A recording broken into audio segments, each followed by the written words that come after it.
Good morning, golfers. Last month I emphasised the importance of the short game. This month I'm going to be talking specifically about putters and putting. First of all, we'll talk about the equipment. There are thousands of different styles of putters out there on the market, and some are quite different to others. Now, this putter that I have here is a Futura, a Scotty Cameron Futura putter. And when I find that putter's balance point, you'll notice that the face of the club here is horizontal with the ground. That's what we call a face balanced putter. And it's recommended for someone that has a slight stroke. Their stroke has only a very slight curve in it. This putter here is a Newport putter, and you'll see when I find the balance point that the face of the club here now is very much on an angle here. This has what we call toe hang. The toe of the putter is hanging very much below the rest of the putter.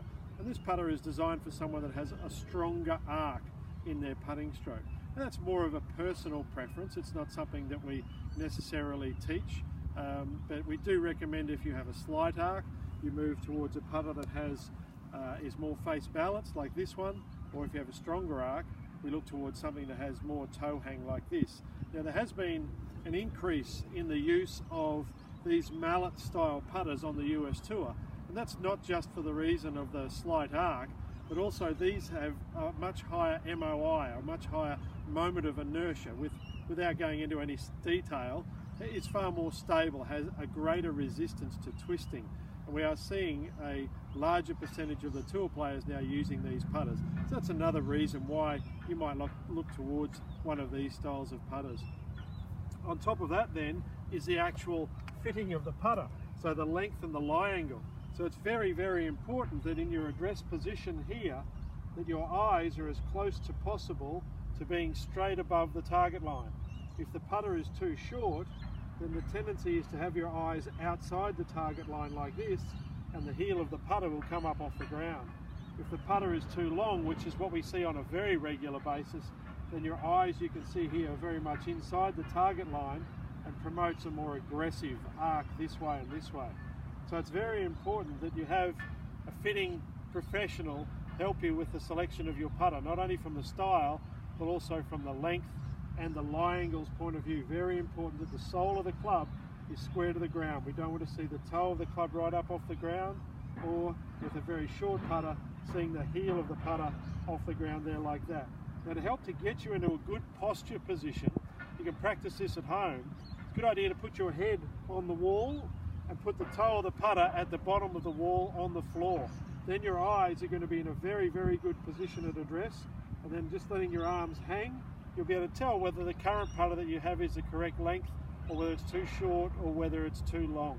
But again, I recommend you go and consult the services of your golf professional to make sure that you've got this correct. Now, from a length of swing point of view, very important that the tempo of our swing is very, very smooth, back and through and back and through. Now, we want the putter head accelerating to the impact point. We also want the follow through to be slightly longer than the backswing. But we don't want to see a jerky motion like this. We want to see a nice smooth motion back and through and back and through. Now, you can download an app, a metronome app, onto your phone, and it'll help you with the beat. You can set the beat to whatever beat you'd like, remembering that the shorter the putt, the faster the beat that you will need. The longer the putt, the slower the beat will be required. And then that can help you to get into just a consistent rhythm. Have the metronome just beeping away in your pocket on your phone, and it'll help you to get a nice smooth acceleration rate like this. We don't want to see short back and then rapid acceleration like that. We need it to be just nice and smooth, back and through and back and through. Now, from another postural point of view, if you visualize your forearms, or my forearms here and the shaft of the club as being like the capital letter Y, when you're moving the putter back and through, we want that capital letter Y to maintain its form back and through like this.